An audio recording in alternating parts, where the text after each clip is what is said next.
Another day trying to understand what is happening with New South Wales public transport. Trips are changing, passenger behavior is changing, and some stations are getting busy again. But I don't need other spreadsheet. I need clear insights of what's happening. I wish one of our interns could explain this in a simple way. Hi Santiago, I finally finished the dashboard analysis you asked for. The main message is clear. Public transport is recovering, but it's not recovering evenly.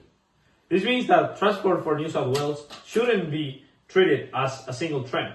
Instead, we need to focus on recovery by transport mode, passenger segment, and station activity. Okay, perfect. First, let's look at transport demand by mode. This visual shows Opal car trips from 2016 to 2025 across bus, ferry, light rail, metro, and train. The key point is that train and bus remain the largest transport modes by volume. They are still the backbone of the public transport network. However, the recovery after COVID-19 is not equal. Train and bus experience a major drop and recover more slowly than metro, for example, and light rail show stronger growth momentum after COVID. So our first insight is this. Transport for New South Wales should not rely only on total trips to understand recovery. Total trips hide important differences between modes. For management, this matters because train and bus need demand recovery and reliability actions, while metro and light rail need capacity planning as demand grows. To explain the operational side, Josh is using an Abre remotely to explain the station activity visual. Thanks, Alfonso. The third visual focuses on station level activity. This chart shows the top stations by entry and exit trips. Major CBD and interchange stations such as Town Hall, Central, and Wynyard dominate passenger movement.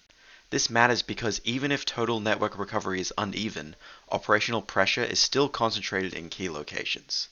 So the third insight is station level demand should guide operational planning, not only network-wide totals. For Transport New South Wales, these stations should remain priorities for crowd management, staffing, service frequency, passenger information, and disruption planning. Based on these findings, our recommendation is clear. Transport for New South Wales should use a targeted recovery strategy rather than a single network-wide approach. We recommend 3 actions. First, prioritize train and bus recovery because they remain the highest volume modes and are essential to the network. Second, plan for metro and light rail growth because these modes show stronger post-COVID momentum. And third, monitor the changing Opal car type mix because passenger composition affects fare revenue, affordability decisions, and communication strategy. So the answer is not just that public transport is recovering. The real message is that recovery is real but uneven. Transport for New South Wales should manage the network by transport mode, passenger segment, and station priority, not only by total trips. This dashboard gives us decisions, not just data. Well done. Exactly, that was the goal. Thank you.